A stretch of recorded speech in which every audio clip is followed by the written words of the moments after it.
Hey everyone, welcome back. तो आज मैं एक्सप्लेन करूंगी थाई ड्रामा एनिग्मा एपिसोड 4 और ये ना लास्ट एपिसोड होने वाली है, लेकिन सैड होने की ज़रूरत नहीं है। लास्ट में एक ट्विस्ट है। एपिसोड की शुरुआत लाइब्रेरी से होती है और नामशाई को देख के बहुत ही ज़्यादा डर जाती है। वो बार बार उसे पास की बातें याद दिलाने की कोशिश करती है। नामशाई बोलती है, नहीं, वो सब गलत था, तुम कभी भी मेरी दोस्त नहीं थी और मैं तुम्हें सजा दे के रहूंगी। वो फाक को मारने के लिए उसका पीछा करने लगती है। इसी बीच ना फाक जैसे तैसे करके उसे एक ट्रैप के बीच ना फंसा लेती है। अजिन ने उसे कुछ ट्रिक सिखाया था और कुछ रिचुअल, वही उसने किया था। फा नामशाई को समझाने की कोशिश करती है कि हम दोनों तुम्हारी मदद करना चाहते हैं, तुम बहुत जल्द मरने वाली हो, हम तुम्हें बचाना चाहते हैं।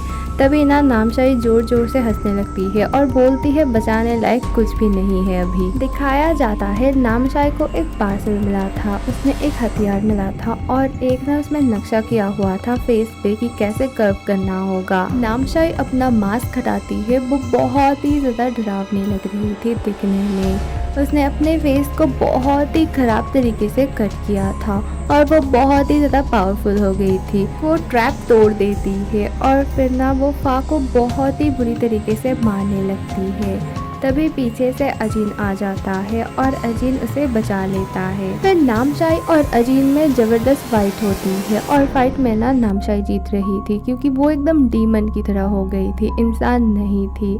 इसी बीच फा आती है और स्प्रे करती है और जैसे तैसे अजीन को बचाती है। इसी बीच नामशाई भाग जाती है। फा पे अजीन बहुत गुस्सा करता है, उसे डांटता है। फा बोलती है, मैं तुम्हारी मदद करने आई थी। वो बोलता है, तुम्हारी मदद की कोई ज़रूरत नहीं है, चुपचाप यहाँ से जाओ। वो देखने लगती है दोनों में फाइट हो रही थी।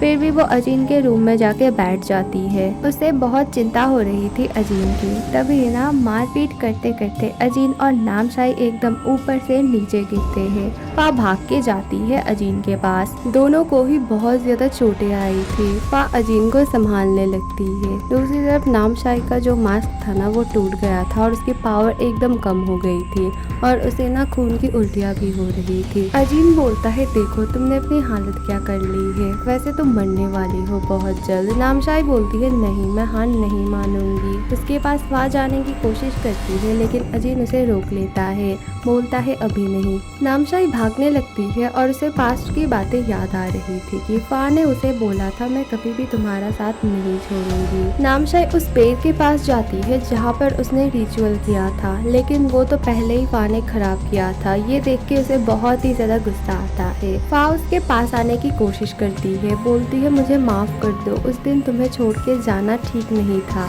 असल में मैंने सब कुछ देख लिया था कि तुम्हारी मॉम तुम्हें कैसे ट्रीट करती है। मैं डर गई थी और मुझे लग रहा था शायद ये सब मेरी वजह से हो रहा है। अगर मैं नहीं रहूंगी सब कुछ ठीक रहेगा। मुझे कभी भी नहीं लगा था कि तुम इस रास्ते में आओगी। नामशाई पहले तो बहुत ही ज्यादा गुस्सा करती है लेकिन धीरे धीरे वो शांत होने लगती है। फा बोलती है, मैं और अजीन तुम्हारी मदद करेंगे, सब कुछ हम ठीक कर देंगे, तुम्हें हम कुछ भी नहीं होने देंगे। वो बोलती है, नहीं, सब कुछ बिगड़ चुका है, अब कुछ भी ठीक नहीं हो पाएगा। नामशाई बोलती है, मैं ऐसी हूँ, मैंने इतनी सारी गलतियाँ की है और तुम मुझसे डर भी नहीं रही हो। फा बोलती है, क्योंकि मैं तुमसे बहुत प्यार करती हूँ। अजीन किसी की प्रेजेंस महसूस करता है और बार बार पूछने लगता है, तुम कौन हो, तुम यहाँ पर क्या कर रहे हो। फा देखने लगती है लेकिन फा को कोई भी नहीं दिखता है। तभी कोई पावर न अजीन को दूर फेंकती है और उसे बहुत ही ज्यादा दर्द होता है। फा आती है उसके पास और उसे संभालने लगती है। कोई इनविजिबल पावर नामशाई को उठाती है और बहुत ही ब्रूटली उसका हाथ काटने लगती है, उसे बहुत ही ज्यादा दर्द देने लगती है। फा उसके पास जाने की कोशिश करती है लेकिन अजीन उसे रोक लेता है। तभी ना आसमान में कुछ होता है, आसमान कांच की तरह ना फट जाती है और ऊपर से कोई पावर आ रही थी और नामशाई को बहुत ही ज्यादा तकलीफ हो रही थी और ये देख के फा बहुत रो रही थी। तभी अजीन वहाँ पे जाता है। वो नामशाई को बचा के सब कुछ अपने ऊपर लेने लगता है, उसे बहुत ही ज्यादा तकलीफ हो रही थी। फा समझ जाती है उसे कुछ होने वाला है। वो फा को बोलता है तुम हमेशा अपना ख्याल रखना, और देखो मैंने बोला था ना नामशाई को मैं बचा लूंगा तुम्हारे लिए, और फा तुम प्लीज यहाँ से भाग जाओ। वो बोलती है नहीं, मैं तुम्हें और नामशाई को छोड़ के कहीं भी नहीं जाऊंगी। वो बोलता है नहीं, तुम्हें जाना पड़ेगा। फिर उसके ऊपर ना कांच वगैरह गिरने लगते हैं और उसे बहुत ही ज्यादा तकलीफ हो रहा था। फिर सब कुछ नॉर्मल हो जाता है। अजीन पोजेस था और वो इविल बन चुका था। ये देख के फा बहुत ही ज्यादा डर जाती है। फा उसे बुलाने लगती है तुम्हें क्या हुआ। अजीन उसे मारने की कोशिश करता है। फिर वो भागने लगती है और पीछे पीछे अजीन भी भाग रहा था और उसके ऊपर चीजें फेंक रहा था। वो लाइब्रेरी में जाती है और उसके कोट से चीज़ों को निकालती है। ये रिचुअल वाले चीज़ें थे, लेकिन उसे ना समझ नहीं आ रहा था। वो इवा को कॉल करती है। इवा हॉस्पिटल में थी, उसकी हालत बहुत ख़राब थी। वो इवा से कुछ रिचुअल वगैरह पूछने लगती है। वो बोलती है ठीक है, मैं तुम्हें फ़ोटोज़ भेजती हूँ। अजिन लाइब्रेरी में भी आ जाता है और वो ना उसके ऊपर ढेर सारी किताबें फिर चीज़ों को फेंकने लगता है और उसे चोटें आती है। वो जैसे तैसे करके वहाँ से भागती है और डोर को लॉक कर देती है और वो डोर तोड़ के उसके पीछे पीछे आने लगता है। इवा ने फा को फोटोज भेजी थी, वो देख के वो कुछ रिचुअल करती है। अजिन उसके बहुत ही पास आ गया था। वो डरते हुए बोलती है तुम ऐसा क्यों कर रहे हो, हम दोनों तो एक टीम में थे ना, तुम मुझे क्यों मारना चाहते हो, प्लीज तुम ठीक हो जाओ, ये सब ठीक नहीं है, तुम तो ईवल नहीं थे ना। और फिर वो ना एंटर करता है उस ऑडिटोरियम में और वहाँ पर ना उसने वो वाला रिचुअल किया था जो नामशाई ने उसके साथ किया था। इसका मतलब अजीन को अभी कुछ भी नहीं दिख रहा है। वो फा को नहीं देख पा रहा था। वो चीजों को रैंडमली इधर उधर फेंकने लगता है ताकि फा को लगे। अजीन को ना फा के फुटप्रिंट्स दिखाई देते हैं। उसके पीछे पीछे वो जाता है और तभी ना फा उसका पैर ना लॉक कर देती है। फिर वो अजीन को धक्का देके पूल में फेंकती है। पूल में उसने बुक्स के साथ कुछ रिचुअल किया था और उसी साइन के अंदर अजीन को डाला था और अजीन के पैरों में उसने अपना टी शर्ट खोल के उसके अंदर ढेर सारे बुक डाल के बांध दिए थे ताकि वो ऊपर ना आ पाए। वो कुछ रिचुअल करना स्टार्ट करती है, स्पेल पढ़ती है और म्यूजिक भी चलाती है और इसी बीच अजीन को बहुत ही ज्यादा तकलीफ हो रही थी। वो अपना पैर छुड़ा के ऊपर की तरफ उठता है। पास में अजीन ने ही उसे ये सब करने के लिए बोला था और सिखाया था। वो बहुत ही ज्यादा डरी हुई थी। अजीन उसे बोलता है तुम जरूर कर पाओगी और हाँ तुम बहुत ही अच्छी स्टूडेंट हो, कुछ ही दिनों में तुम बहुत कुछ सीख गई हो और नामशाई को बचाने के लिए मुझे अपने आप को दांव पे लगाना ही होगा और तुम्हें ही मुझे और नामशाई को बचाना होगा। वो अपना नेकपीस खोल के पानी के अंदर डालती है और इस बार अजीन नीचे गिरता है और उसे बहुत ही ज्यादा तकलीफ होती है। वो चिल्लाने लगता है। जैसे तैसे करके अजीन ठीक हो जाता है और फिर फा ना बेहोश होके पानी के अंदर गिर जाती है। नामशाई आती है और फिर वो उसे बचाती है। दोनों गले मिलते हैं। अजीन देख के बहुत खुश होता है और बोलता है मेरा काम यहाँ पर ही खत्म है, अभी मुझे यहाँ से जाना होगा। स्टोरी कुछ दिन बाद शिफ्ट होती है। दिखाया जाता है अच्छे स्टूडेंट्स को स्टेज पे बुला के प्राइज दिया जा रहा था। फिर ना और एक प्राइज दिया जाता है नामशाई को उसके आर्ट की वजह से। प्रिंसिपल बोलते हैं मैं चाहता हूँ तुम लोग सिर्फ पढ़ाई मत करो, एक्स्ट्रा करिकुलम एक्टिविटीज़ में भी हिस्सा लो। देखो इसने कितना अच्छा आर्ट बनाया है। नामशाई बहुत ही ज़्यादा डरी हुई थी। सब लोग क्लैप करते हैं, फिर वो बहुत खुश होती है। हाँ नामशाई को बोलती है चलो अभी हम तुम्हारे घर में जाएंगे और तुम्हारे मॉम से बात करेंगे।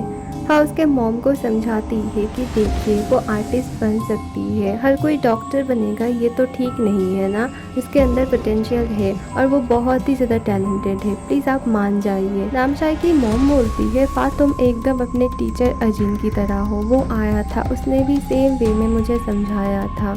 ठीक है मैं मान जाती हूँ, नामशाई हमारी आर्टिस्ट ही बनेगी। वो दोनों बहुत ही ज़्यादा खुश हो जाते हैं। क्लास में सबको लिखना था कि वो लोग बड़े होके क्या बनना चाहते हैं। खाओ होम पूछती है तुम्हें क्या बनना है फा।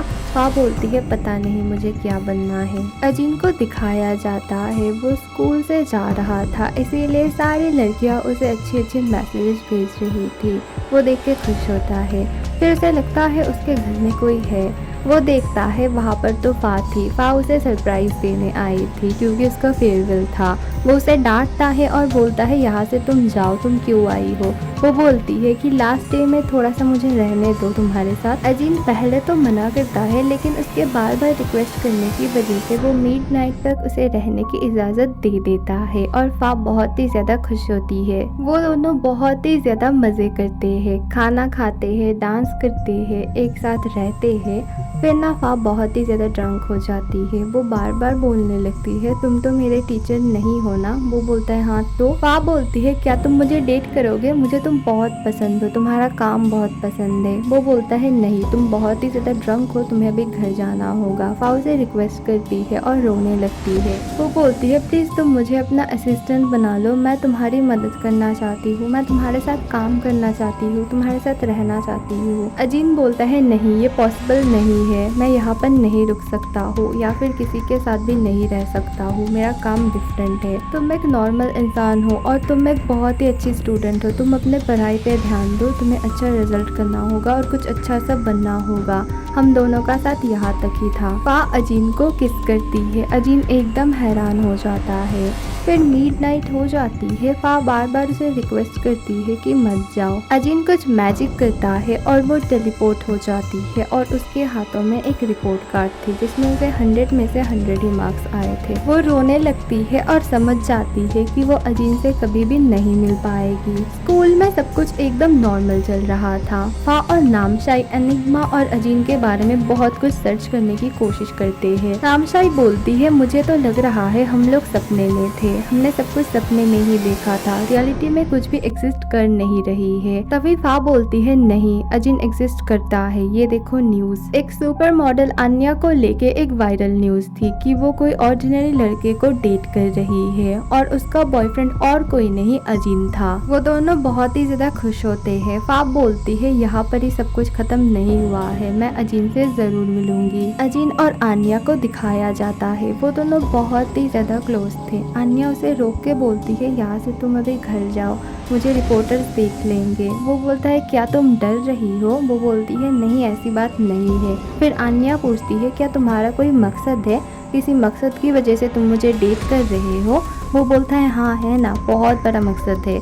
फिर वो हंस के बोलता है, अरे तुम बहुत ही ज़्यादा सुंदर हो, इसीलिए मैं तुम्हें डेट कर रहा हूँ। फिर वो वहाँ से चला जाता है। आन्या अपने रूम में आती है और किसी से बात कर रही थी। कोई अजीन को सीसीटीवी कैमरा में देख रहा था। आन्या उससे बोलती है, तुम्हें क्या लगता है, क्या वो सच में जानता है कि तुम यहाँ पर हो मेरे पास? वो बोलता है, हाँ, वो ऐसे ही तुम्हें डेट नहीं कर रहा है। फिर दिखाया जाता है ईवा भी उनके साथ मिली हुई है। वो इंसान हंस के बोलता है, अजीन को लगता है वो एनिग्मा पकड़ेगा, लेकिन एनिग्मा ही उसे पकड़ने वाला है।